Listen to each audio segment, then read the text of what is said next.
فاسألوا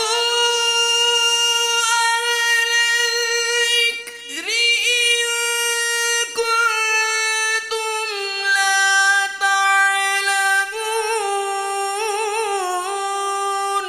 تو اے لوگو علم والوں سے پوچھو اگر تمہیں علم نہ ہو۔ صلوا علی الحبیب صلی اللہ علی محمد صلی اللہ علیہ وسلم۔ الحمدللہ رب العالمین والصلاة والسلام علی سید الانبیاء والمرسلین اما بعد فاعوذ باللہ من الشیطان الرجیم بسم اللہ الرحمن الرحیم الصلاة والسلام علیکہ یا رسول اللہ وعلی آلکہ وصحابکہ یا حبیب اللہ۔ تلک امۃ قد خلت لہا ما کسبت ولکم ما کسبتم ولا تسألون عما کانوا یعملون۔ یہ ایک امت ہے کہ گزر چکی، ان کے لیے ہے جو انہوں نے کمایا اور تمہارے لیے ہے جو تم کماؤ، اور ان کے کاموں کی تم سے پوچھ گچھ نہ ہوگی۔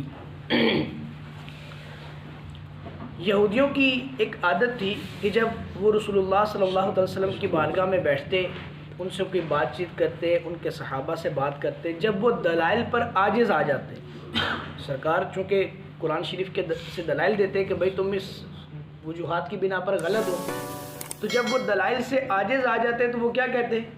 وہ یہ کہتے کہ بھئی ہم تو اپنے باپ داداؤں کی وجہ سے بخشے جائیں گے، کیونکہ ہمارے باپ دادا جو ہیں وہ تو انبیاء کی اولاد میں سے ہیں، تو وہ جانے ہم ان کے عقائد پر ہیں، جیسا وہ کرتے تھے ہم بھی ویسے ہی کرتے چلے آ رہے ہیں، ہمیں آپ چھوڑ دو۔ تو پتہ یہ چلا کہ باپ دادا کی وجہ سے کوئی بخشا نہیں جائے گا۔ کوئی یہ کہے جی میرا پیر بہت بڑا ہے، میرا عالم بہت بڑا ہے، میرے امام مسجد بہت بڑے ہیں، میرے جناب فلاں مفتی صاحب میرے استاد ہیں وہ بہت بڑے ہیں، نہ، انہوں نے جو کمایا وہ ان کے لیے ہے، آپ ان کی وجہ سے نہیں بخشے جاؤ گے، آپ اپنے اعمال کی وجہ سے بخشے جاؤ گے۔ آپ کے اپنے اعمال درست ہونے چاہیے، اپنے اعمال درست ہوں پھر نسبت فائدہ دے گی۔ اگر اپنے ہی اعمال درست نہیں تو پھر ہم خالی نسبت پر تکیہ کیے بیٹھے رہیں کہ میری نسبت بہت بڑی ہے۔ نسبت تو یوں سب سے بڑی یوں ہے کہ ہم اللہ کے بندے ہیں، ساری دنیا کی جتنے بھی لوگ ہیں وہ سارے اللہ کی بندے ہیں، بنایا تو ان کو اللہ نے ہے، تو اللہ سے بڑی نسبت کون سی ہے؟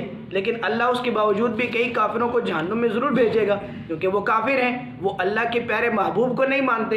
تو اللہ کے پیارے محبوب کو ماننا یہ ہے کہ ان کے بتائی ہوئی شریعت پر چلنا ہے، تو اگر ان کی بتائی ہوئی شریعت پر نہیں چلیں گے تو پھر یہ محسوس نہ کریں کہ ہم اپنے کسی بھی بڑی نسبت کی وجہ سے بخشے جائیں گے۔ بے شک وَقَالُوا كُونُوا هُدًى أَوْ نَصَارَىٰ تَهْتَدُوا قُلْ بَلْ مِلَّةَ إِبْرَاهِيمَ حَنِيفًا وَمَا كَانَ مِنَ الْمُشْرِكِينَ، اور کتابی بولے یہودی یا نصرانی ہو جاؤ راہ پاؤ گے، تم فرماؤ بلکہ ہم تو ابراہیم کا دین لیتے ہیں جو ہر باطل سے جدا تھے اور مشرکوں سے نہ تھے۔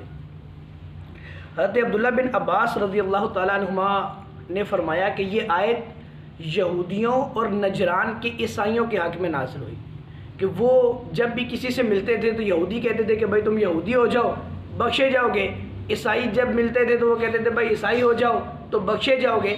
تو حضرت عبداللہ ابن عباس کہتے ہیں کہ یہ آیت ان کے حق میں نازل ہوئی، بیسیکلی اللہ تبارک و تعالیٰ نے یہاں پر ان کو یہ ایک سرزنش کی کہ تم یہودی کہتے ہو کہ ہمارے دین پر آ جاؤ اور عیسائی کہتے ہو کہ ہمارے دین پر آ جاؤ۔ حضرت ابراہیم کا دین وہ تھا جس سے سب محبت کرتے تھے، مسلمان ہم تو محبت کرتے ہی کرتے ہیں کیونکہ ظاہر ہے کہ ہم انہی کے دین پر چلتے ہیں۔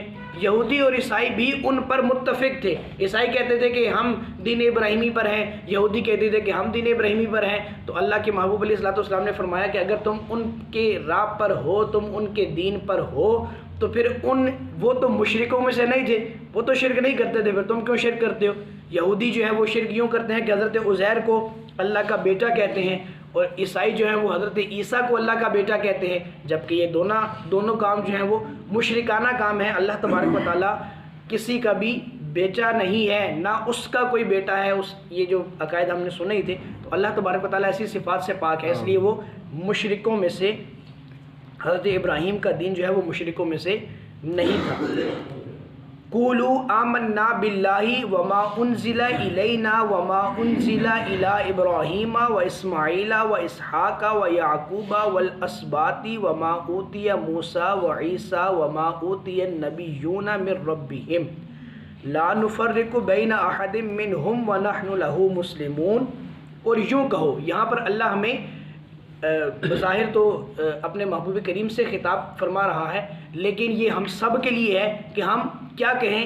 یوں کہو کہ ہم ایمان لائے اللہ پر اور اس پر جو ہماری طرف اترا اور جو اتارا گیا ابراہیم و اسماعیل و اسحاق و یعقوب اور ان کی اولاد پر، اور جو عطا کیے گئے موسیٰ و عیسیٰ اور جو عطا کیے گئے باقی انبیاء اپنے رب کے پاس سے، ہم ان میں سے کسی پر ایمان میں فرق نہیں کرتے اور ہم اللہ کے حضور اطاعت لانے والے ہیں۔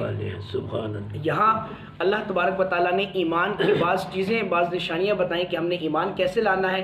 ایمان ایسے لانا ہے کہ جو انبیاء کرام پر نازل ہوا، مسلمانوں کے لیے یہ ضروری ہے کہ وہ ہر نبی پر ایمان لائیں۔ ایسا نہیں ہے کہ ہم کہیں جی ہم حضرت آدم پر ایمان لاتے ہیں اور فلاں فلاں نبی پر معاذ اللہ ثم معاذ اللہ ایمان نہیں لاتے۔ ایسا مسلمان کے لیے نہیں ہے۔ جیسے بعض بدبخت جو ہیں وہ حضور جان عالم علیہ الصلوۃ والسلام کی گستاخیاں کرتے ہیں، اور ہم ان کی کسی بھی نبی کی گستاخی کیوں نہیں کر سکتے؟ کیوں؟ کیونکہ ہم ان پر بھی ایمان لاتے ہیں، ہم ان کو بھی دل و جان سے چاہتے ہیں، ہم ان کے سامنے بھی سر عقیدت تسلیم خم کرتے ہیں۔ تو اس لیے ہم کسی بھی نبی کی توہین نہیں کر سکتے۔ کسی بھی نبی کی ادنا سی توہین بھی جو ہے وہ کفر کی طرف لے جاتی ہے۔ تو ہم سارے انبیاء کرام پر ایمان لاتے ہیں، یہ ہمارے ایمان کا حصہ ہے۔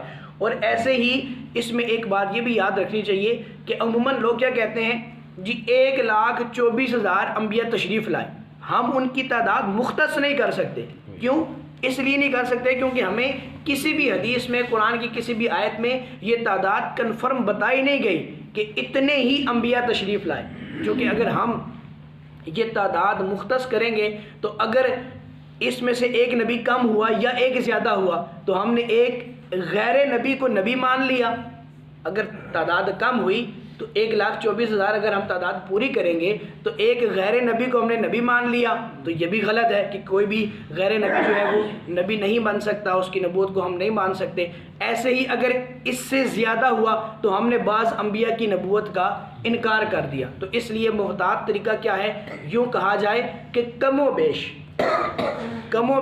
1,24,000 انبیاء کرام تشریف لائے، یہ محتاط طریقہ ہے۔ یہ تعداد مختص کی نہ جائے کہ ہم سارے انبیاء کرام، جب بھی بات ہو تو بولیں جی سارے انبیاء کرام کے بارے میں یوں بات ہے، تو تاکہ وہ کسی بھی نبی کی نبوت کا انکار نہ آئے یا زیادہ ماننا نہ آئے۔ اللہ تبارک و تعالی ہمیں تمام انبیاء کرام علیہ الصلوۃ والسلام پر ایمان لانے کی توفیق عطا فرمائے اور ہمیں ان کی تعلیمات پر عمل پیرا ہونے کی توفیق عطا فرمائے۔ آمین بجاہ نبی الامین۔